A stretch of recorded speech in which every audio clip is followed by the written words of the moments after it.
This is the best football show. I'm Brian Baldinger. Happy to be here on this Wednesday, late November right now, coming in on Thanksgiving. You can find me and all the work that I do at the NFL Network and Compass Media and Fox Sports and all that.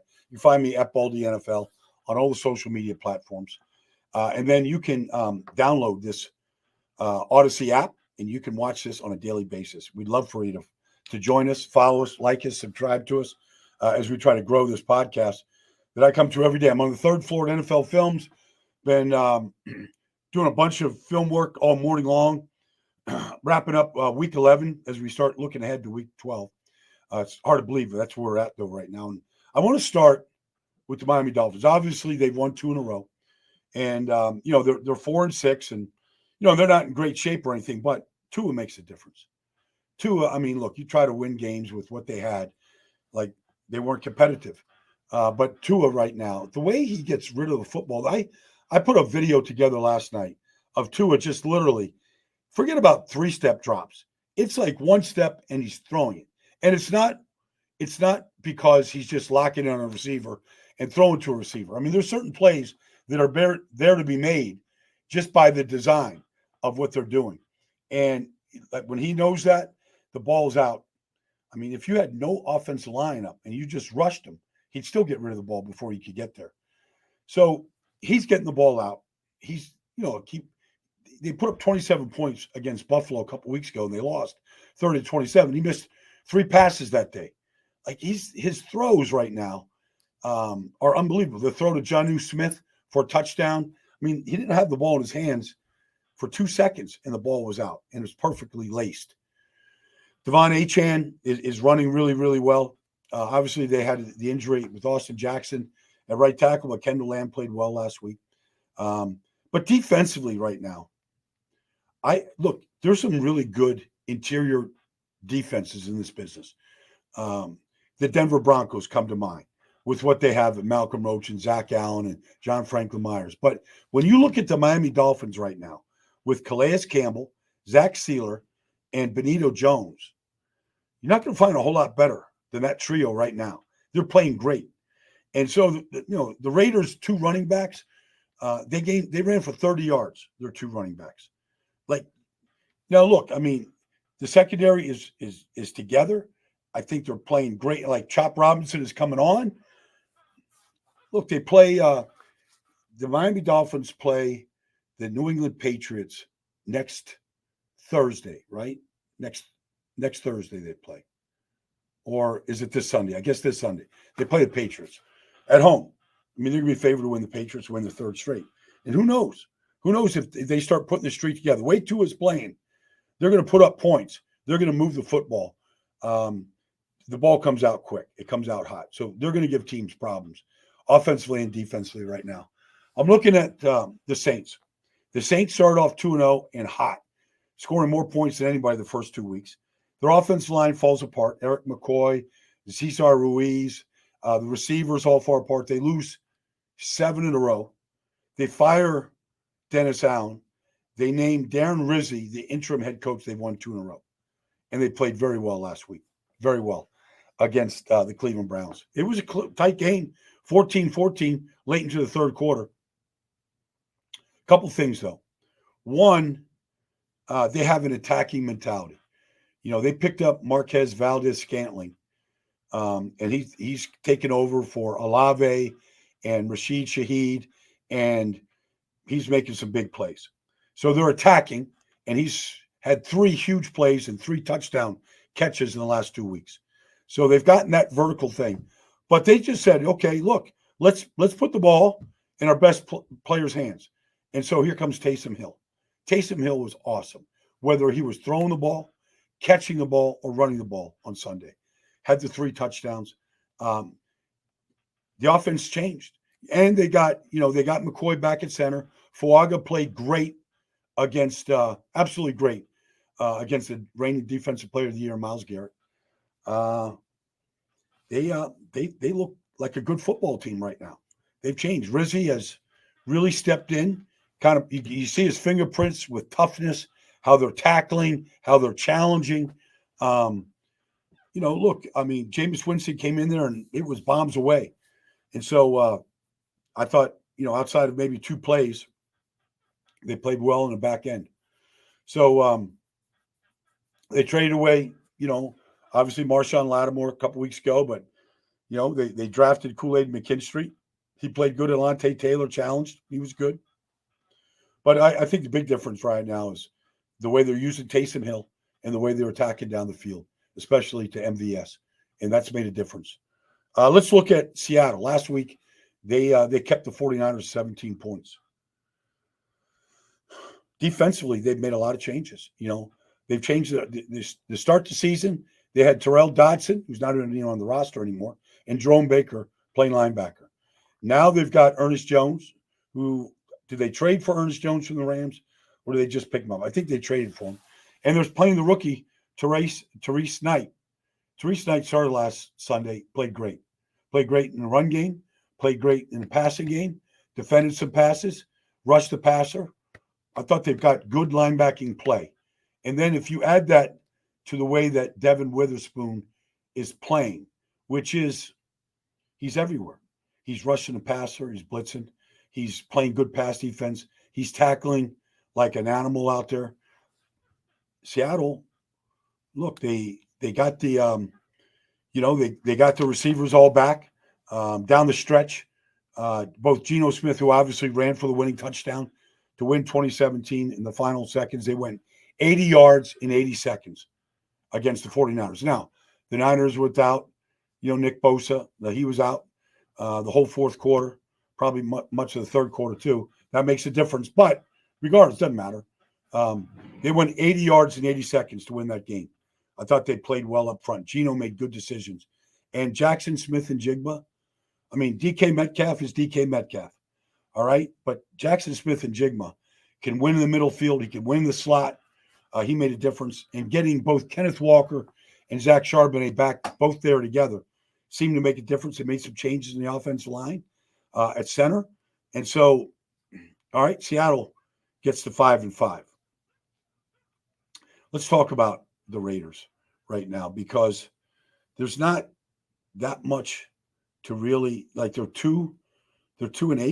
Their one big win was in Baltimore this year, where they got the ball to Bowers and they got the ball to Devontae Adams, and the two of them had something like 19 catches, some crazy number, and they attacked a bad secondary of the Ravens, and they won that game on the road. They've lost a bunch now, but honestly, Brock Bowers he's second in the league to Jamar Chase in catches. He's got 70 catches in 10 games. He's outstanding. Like, he's just a great player. He's for whatever reason, I can't put my finger on it completely. He's always open, and he's easy to find, and he is lightning fast after the catch. Like, he explodes when he catches the ball. Whether he's got to adjust to the ball or whether he catches it in stride. Once the ball's in his hands, he explodes, and he runs through tackles. Like, he is an impressive player, really impressive. That's if there's one thing that you could say about this Raiders team is, look, they play hard. Last week it was a 17-12 game, into the fourth quarter. Against Miami. It was 17-12, fourth quarter. Bowers kept him in the game. It wasn't like Minshew was terrible. They couldn't run the ball at all against Miami, and it was a big problem. And so, you're trying to throw it in all these situations. And really, Jacoby Myers and Brock Bowers is the passing game. It's just not enough right now. But until they get the quarterback situation figured out, and until they get their offensive line fixed, it wasn't good enough. Jordan Meredith isn't good enough. Jackson Powers-Johnson struggled. Look, he's center of the future. They drafted him to be the center. Glaze wasn't good enough off the edge. Until they fix the offensive line and get the quarterback situation straightened out, they're going to struggle.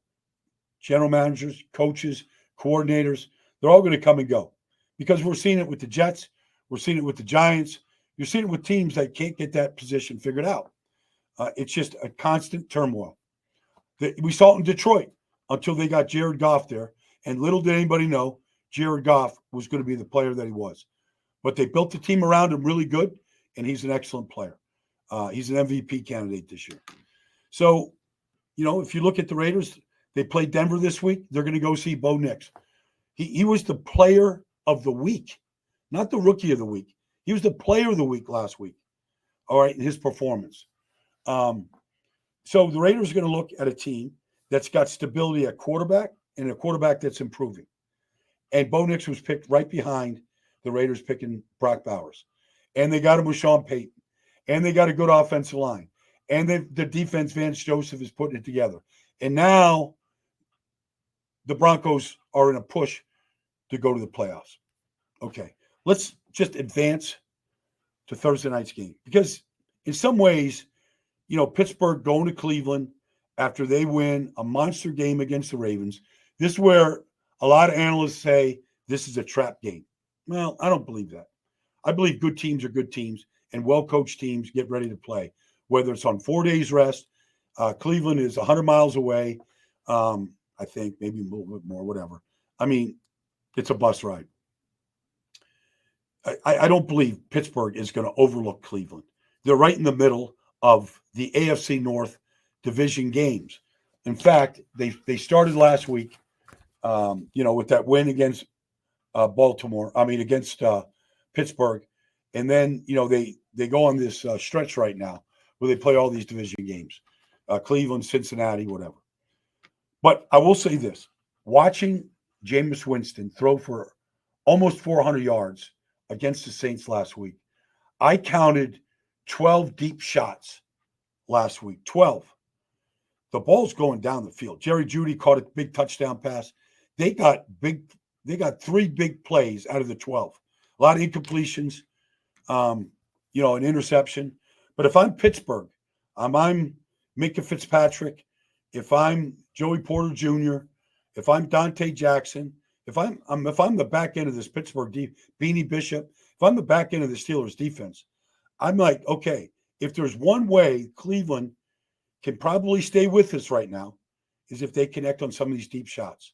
And so I might play the guys off thinking, okay, let TJ and Herbig and Hayward and Preston Smith, let this front go to work on what I think is a little broken. Dwan Jones out for the year at left tackle. Let these guys go to work on some of these guys up front because Jameis needs time to throw that deep ball. But that's just the one thing I would say, game plan wise. Like I got to be ready. I got to be ready for what Cleveland might do. They might say, okay, let's live and die by the sword. Let's live and die by the deep shots. And they got a couple of them last week against the Saints, and they stayed in the game. The other player for Cleveland that was outstanding last week and gave him a chance was Denzel Ward. He made an unbelievable interception down the field for a deep shot from Derek Carr to MVS, and he played cover 3 perfectly. Just replacement where nothing was in his zone. He just kept coming to the middle of the field, picked that off, and then as the Saints were going in to score, he punched the ball out and recovered a fumble and saved points. He got the ball back to the offense, and he defended another pass deep down the field. Denzel Ward had 2 takeaways, defended a deep pass. He helped that team out.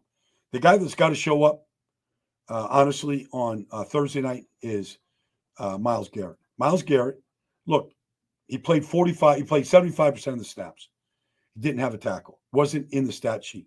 Now, look, I'll say this. The Saints did an unbelievable job of game planning him. Taliesin Fuaga, the rookie, did a good job one-on-one, but they bootlegged away from him. They ran away from him. They did sweeps. They really negated his strength. They got the ball out quick in the screen game. But Myles Garrett has to impact the game much better than he did on Sunday in New Orleans. So that's what I've gleaned from this film study all day yesterday and this morning. I'll have a whole lot more on Friday as I break down the Thursday night matchup, AFC North matchup between Pittsburgh and Cleveland. And maybe Pittsburgh just continues to roll. Maybe their 5th straight. Maybe takes a real firm grip on the AFC North. And maybe play for the number 1 seed coming down the stretch in the AFC. A lot to play for Pittsburgh on Thursday night in Cleveland. And if you're the Cleveland Browns, if you're the dog pound, maybe this is your playoff game. Steelers coming to town, big dogs in the AFC North, got a chance to knock them off. I'm going to be here Friday morning breaking it down. I can't wait to tell you about it as we break that game down and advance some of the big matchups, like the Eagles going out to play the Rams in Week 12 this coming week. Thanks for joining me, everybody. This has been the Best Football Show.